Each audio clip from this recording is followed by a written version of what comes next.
Hi, welcome to James Miller Lifeology, where you learn to simplify and transform your spirit, mind, and body. My name is James Miller. I'm a licensed psychotherapist and a composer. Thank you so much for joining with us today. Let's get started.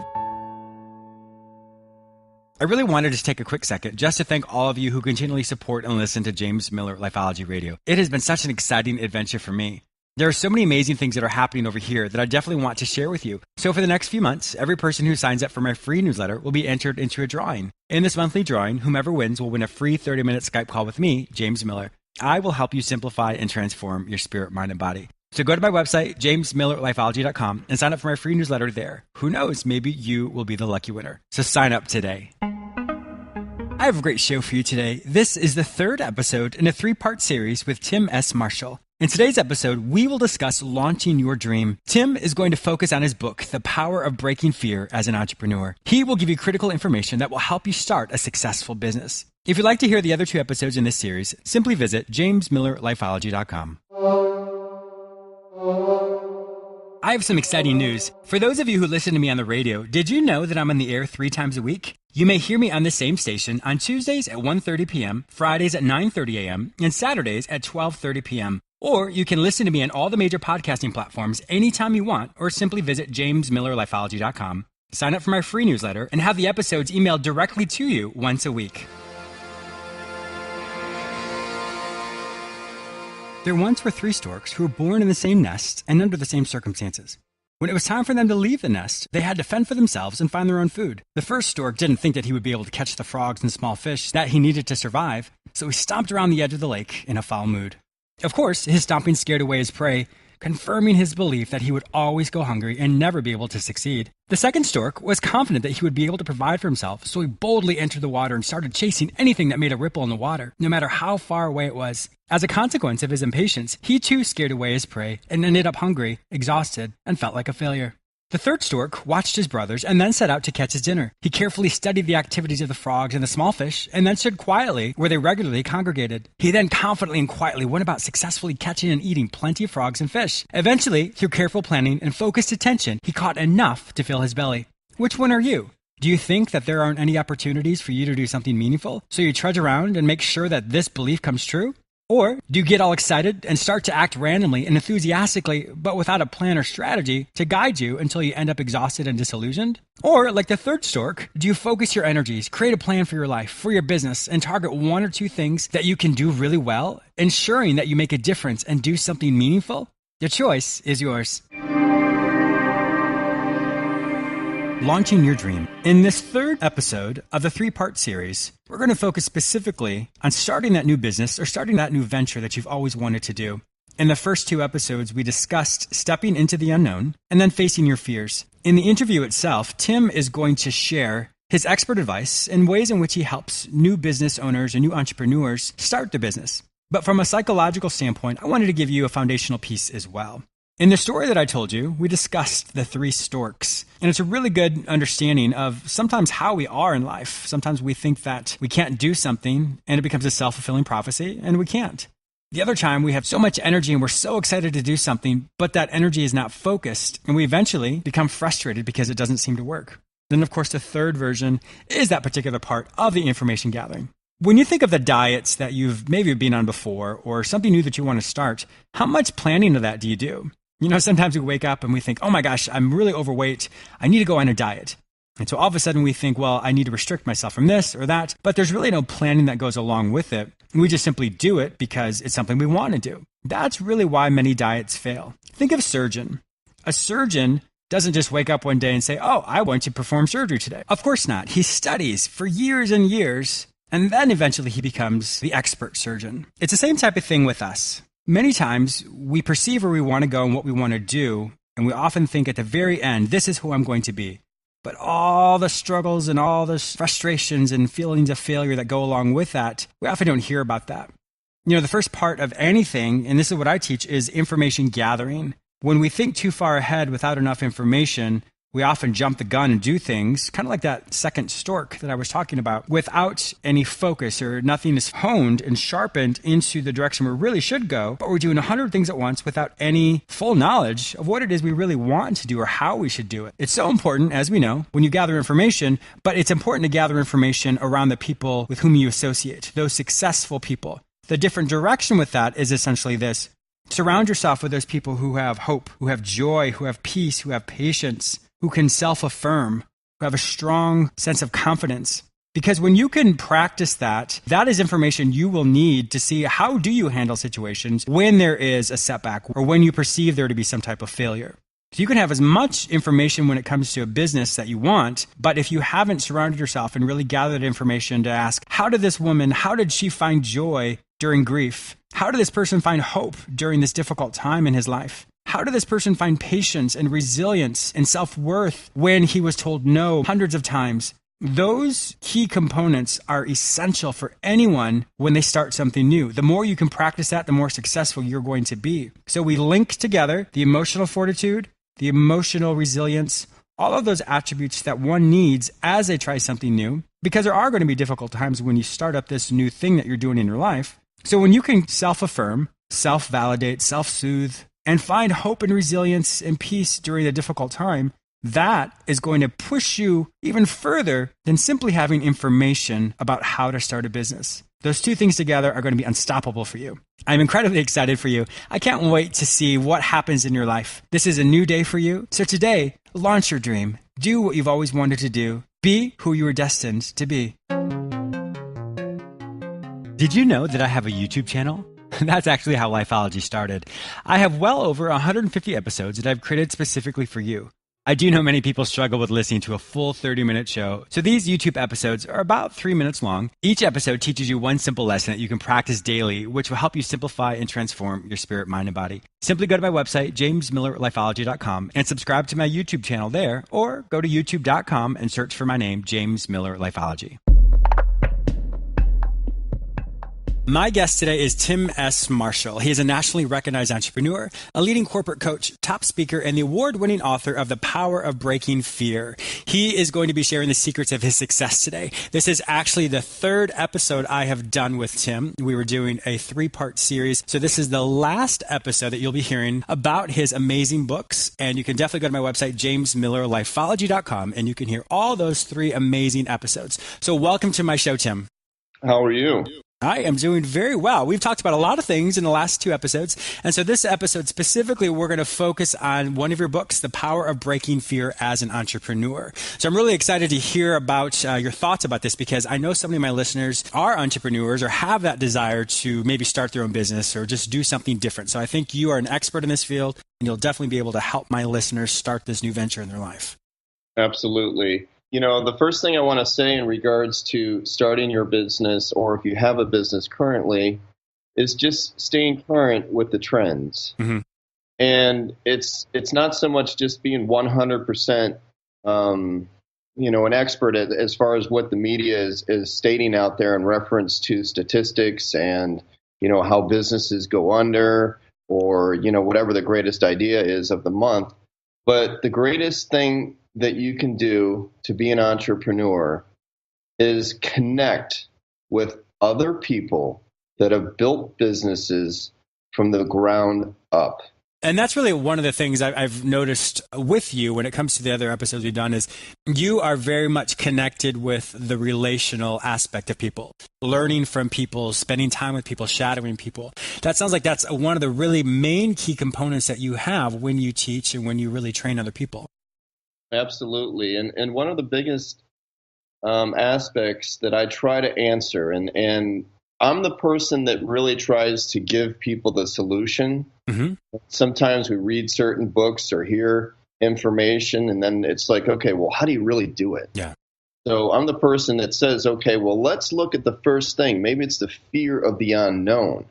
It could be the fear of not succeeding, or maybe you do have a business and the fear of paying the bills is so encompassing that it doesn't allow you to grow. Yeah.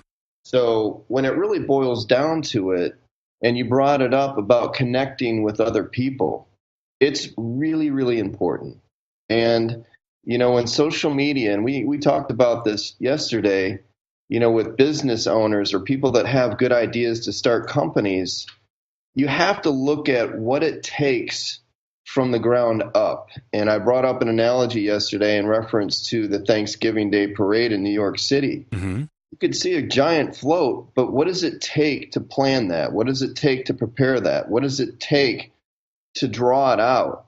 And there's a lot of different things that go into it. So how you overcome the fear of the unknown is you start asking yourself and other people that have been through the experience really good questions. Mm-hmm. I do think it is so important because I think many people, the first question they typically ask is, well, what do I even do, or how to even start this? I think sometimes I'm a normal person like everybody else. I think sometimes we jump so far ahead to the end result that chasm of uncertainty is so broad and so expansive that if we don't have a baseline for it, we have no idea what that's going to even look like. So to all of a sudden say, oh, I want to be this polished person that you will see on TV or whatever it may be for them, if they're looking at their life right now and it's so different from that, I think that initial concept of where do I even start becomes so overwhelming that it does really paralyze people from maybe making this change for themselves. And that's where I say always, for the most part, look from the very beginning.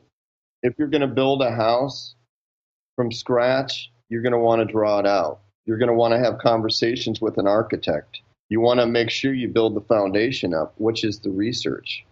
So if we look at certain companies in a way and say, wow, you know what, they succeeded in this, or they have a great restaurant, or they have a great technology company. But in reality, they started somewhere. Yeah. And the biggest thing right now is the majority of at least Americans right now want to start their own companies. So the conversation we're having right now is extremely important. Mm-hmm. Because a lot of the people that want to start their own companies, it's not that they don't have what it takes to succeed. It's they don't have the patience. And patience is due diligence. Yes. Connecting, doing the research. And when it comes to when I do a seminar, and I've coached many different entrepreneurs on starting a company from the very beginning to the point where they can sell it. Mm-hmm. And it really does boil down to three things. And in my book, The Power of Breaking Fear, for entrepreneurship, is all about takeaways. But the three biggest things in the book is uncovering the fear of the unknown. And it describes exactly the instructions when you're putting a business plan together. Fill in the blanks. It doesn't have to be that complicated. And that's through the art of connecting. So when you have all that information, the fear of the unknown becomes more of motivation. It translates to something. Help us understand what you said as far as fill in the blanks, because I'm sure some of my listeners are like, well, what does he mean specifically about filling in the blanks? You have this template and fill in the blanks. What does that mean? Okay, I'm going to say this. I'm a judge for a lot of these different entrepreneurship conferences. Mm-hmm. And someone could have the greatest product in the world, but if they don't know how to deliver the message and who the market is for, and how they're going to deliver the message, which is explaining what the product is, being audible, their chances of hitting a wall are really, really great.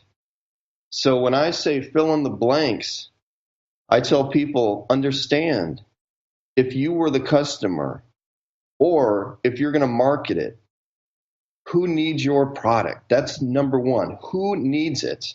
And if you're going to develop it and if you really believe in it, practice the greatest thing that you can do, which is your delivery. Mm-hmm. Yep. Because once you have your delivery down, guess what? People are going to want to buy it. Yeah. So, and then you go to the third thing, and this is one of the most important things that there is when you have your own company, the art of selling. You have 8 times a greater chance of succeeding, 8 times greater chance of succeeding if you learn the art of selling. That's why in my books I talk about connecting, building relationships with strangers, networking, not just going to a networking event. But actually working the event. Yeah. I've been to those events before, and it's just people just standing around. It's like, what's the point? Why are you even here? Exactly. What's the point? So if I'm talking, if we're having a conversation right now and I could say, James, you know what? I love what you do. I want to pass that message around. There's so much diversity that people can learn from your show. Mm-hmm. So I will. And then you can say, hey, Tim, you know what? I read your books. They're filled with takeaways, because most books only have 20% of information. Your book has 80% of information that's takeaways. So I reverse the 80-20 principle. So my point is that networking is about what's in it for both people. How can I help, like, let's say if it was James, how can I help pass your message around so more people can be inspired to challenge themselves to grow, and vice versa? Yeah, I think it goes back as well. I want to, if I can supplement what you're saying as well. I think sometimes when people, they're starting something new and they have that insecurity because they haven't done it for that long and they're not really sure what they're doing. They're maybe floundering and as they're trying to figure out what it means to be an entrepreneur for themselves. And I think that whole delivery part can be a struggle, because they haven't fully believed in what they're doing. They know what they want to do, but then to have this intrinsic belief that my product is going to change your life. My product is going to be so amazing and so fantastic in someone's life that everybody has to know about it. They have to need it. And so I think that's where some of the people really struggle in general, is to really believe in themselves, believe in their product, that it is revolutionary, that it is different. Because if they don't have that, well, what's the point of even doing it? Because if you're not really think that it's going to change people's lives, and you might want to rethink what you're doing because you don't truly have that authenticity and that excitement about whatever it is you're going to be doing. Absolutely. And that's why, the very first thing in all my books is building yourself up first. Identifying how you can create whatever that self-doubt is. And I talk about speed and activity. And it's not about driving around fast. It's about taking your idea and your purpose and practicing it over and over and over again until you don't know the difference of anything other than achieving your goal. So the speed and activity really takes away the gap of self-doubt. So if I want to start a company and I give myself too much time of not doing due diligence, not connecting, not looking for who my market is and how I'm going to advertise, I'm going to have more self-doubt, which is going to create stress and fear. And then guess what happens? The greatest idea of the month goes away. Yeah. And I do believe that people, and not to be like spiritual in any way, but I do believe that there's a season of development, there's a season of creativity, and there's a synergy and an energy that's created when we get excited about something because we're motivated for it.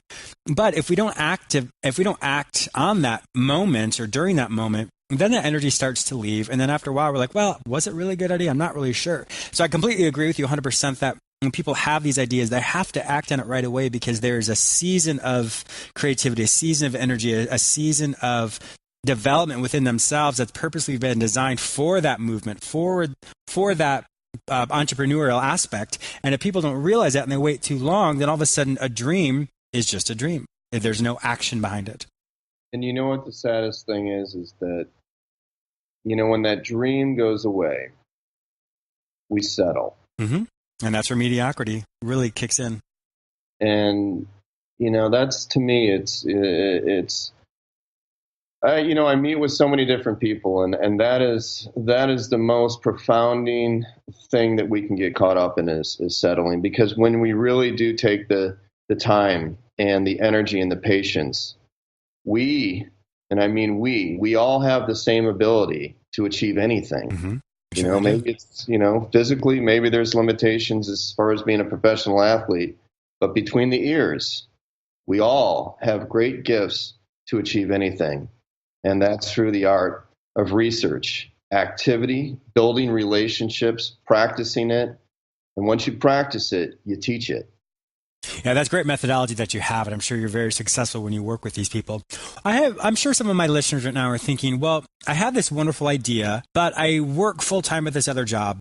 How do I slow everything down? How do I find the time? How do I start something when I have to dedicate 40, 50 hours to my other job and not able to really allocate that energy and time to something new? James, I love your questions. So perfect question. And I can identify and relate it to my own experience. I was in sales for a number of years, and then I studied the art of opening up a company. I've done my due diligence. I had mentors. I became an expert at establishing myself as an entrepreneur, and then I started to teach it to other people. Along the way, I also became a trainer, a professional speaker, a writer on the side, on my own time. So I consistently built myself up, and I practiced at my job. So when I communicate with people and I coach them, I say, leverage what you have right now. You don't necessarily have to jump, and take, yourself and leap and take something and go to a leap of faith. It's just more of building evidence along the way, learning how to leverage what you're learning, but understanding, what career you're in. Use it as a challenge. Use it as a stepping stone. And what you're learning to build another company on the side, you can parallel those two things. So when you're ready to jump off a ship, the ship that you jump off of and onto is going to be much bigger. Yes. I like that. I like that duality, that parallel process of what you're learning in your downtime, really implementing that in your current position. I think that's very helpful and something that my listeners can definitely relate with and understand. Absolutely. And I practice it. I communicate that, and especially in today's world with technology, and there's a lot of solutions. Unfortunately, they replace jobs. And we really need to be prepared. And my best advice is yes, focusing on one career, but also start focusing on a second one that you can start practicing, doing the research, and then just, if something happens, guess what happens? If the worst thing happens, you lose your job, and you spent time on research and building yourself up to be an entrepreneur, you just earned freedom. You certainly did. And I think that's the fear, is because people do what they've been taught or conditioned for so long. And there's absolutely nothing wrong with that as far as working for somebody else, creating a product for someone else, which is wonderful for so many people. But those people who don't have that desire, it really does. It's very liberating. I know for me, when I started this venture with Lifeology, the foundation for when I started everything was, I want to be location independent. I want to do whatever I'm going to do, wherever I want to do it, and I'm going to enjoy it. And then that was one of the foundational pieces that I used to tailor, to create, to develop what I'm doing today. And, I really want to validate what you're saying as far as the freedom that we create. We don't really realize it maybe in the moment, but it is a wonderful opportunity for us to say, now I really have the time to do this. Now I can really develop this energy and this excitement and this desire to do something different for myself. Absolutely. And one of the things when I did work for a corporation is I really treated myself as my own company. And I identified myself as my own business model, even profit and loss. But I took the opportunity of learning from every single person around me, from challenges, from the way they communicate and the way they don't communicate as well. And, there's a major generational gap right now, that there's a clog between baby boomers and millennials, and how do we unclog that? Well, it's the art of communication. There's nothing wrong with millennials. There's nothing. It's just that we just need to communicate a little bit better. That's all. Yeah, and if I can piggyback on that even more, it's effectively communicate. I think we all communicate in some ways, but that effective part of it is not really as powerful or as developed as it could be. So learning how to, really going back to what you said earlier, as far as learning the terminology, learning the words, learning the interactions that may have worked with some people. If it doesn't work with another population, then you figure it out. You study it, you research it, and then you implement it. Absolutely, and sometimes less is more. And right now I'm coaching a lot of people based on having taglines, compelling messages, statistics, just basic stuff in a way that when you're delivering a message, it is compelling. It's current, it's trendworthy. So sometimes, just like you said, it has to be, it doesn't have to be, you can make a choice, but communicating effectively can save yourself so much frustration. Yes, that's true. And the art of delivery is not going to go away. Mm-hmm. And the person that delivers the best message, and it doesn't mean you have to be a great speaker. It just means it's a practice. Yeah. That's all it is. The other part that I really like to even make even more practical is, are you audible? You know, I remember I was writing my first book I was working on. I was like, okay, this is going to be for the lay person. And after the first chapter, I was like, all right, James, this is a textbook from university. It is not audible at all. Nobody even knows what you're saying. I was using concepts and thoughts that totally missed the mark. And so I think it just goes back to how audible are you? If you're audible in your presentation as far as the word choices you use, or audible with your nonverbal communication, all of that is just simply how audible are you that people understand it in a way and it really conveys it. So how I may speak with my colleagues at university, or how I may speak with a child on the street, it's going to be completely different. I'm the same person, but I've learned how to develop and morph and create my delivery, just like what you were saying before, that's effective in every situation that I'm in. Absolutely. And I love using analogies. Mm-hmm.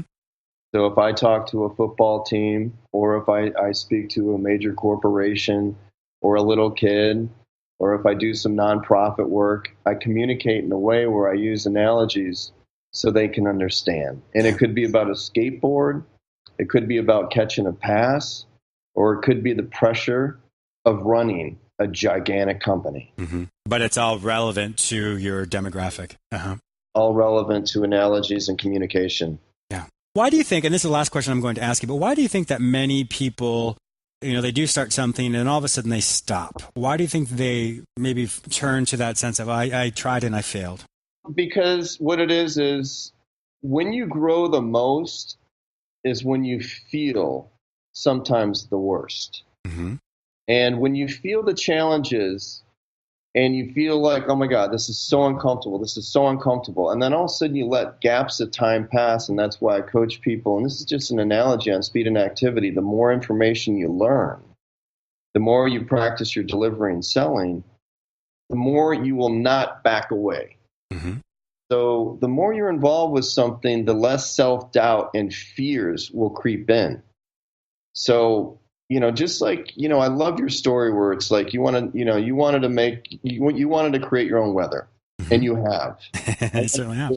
Yeah, and I want to create my own weather, and I have. But was it uncomfortable in the beginning? Absolutely. Yes. Did I have self-doubt? Absolutely. Did I have fears? Absolutely. But I took notes. I became aware of them. I conquered them. I learned from other people. And then I achieved whatever I put my mind to.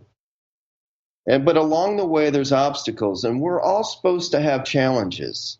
And challenges are the greatest thing to learn from, because that builds resiliency. Yes, and when you have resiliency, you can create any company you want. Yes. Is it a stumbling block or is it a stepping stone? You get to decide what that is. Absolutely. Tim, it has been wonderful having you on my show for this 3-part series. If my listeners would like to find out more information about you and all these amazing books that you've written, where would they find the information online? TimSMarshall.com. Wonderful. And they can purchase all your books there as well?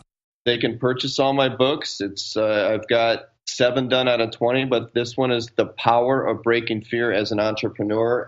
And the last thing I'd like to say about it is, you know, the books that I write are all based on takeaways. Mm-hmm. Actionable items, yes. Actionable items. I read so many books, and I'm like, okay, what's the message? What's the message? This is like, okay, read the book, you'll be able to create a business. Yes. Read the book, you'll be able to build yourself up immediately. So it's really, really important for me to, you know, really have good information, just like you said, you know, about speaking, delivering, effectiveness. Mm-hmm. You know, these books are based on effectiveness, but anyway, I've really enjoyed my time speaking to you. You've had you had really good questions. Oh, thank you. And, you know, you really are, you're a good person. So thank you so much, Tim. I really appreciate that. Once again, Thank you so much for joining with us today on James Miller Lifeology. I'm sure my listeners were very thrilled to hear the wonderful takeaways that you've given them. So thank you once again for your time. Thank you so much. I also want to thank you, my listener, for joining with me today. Please subscribe to this radio show through whichever portal you joined with me. Also, please go to my website where you may sign up for my newsletter, enroll in the Lifeology Academy, watch my YouTube episodes, and read all the articles I've written just for you. If you'd like to become a guest or advertise on my show, simply visit JamesMillerLifeology.com. You may also follow me on all social media platforms under the name James Miller Lifeology, except for Twitter, which is James M. Lifeology.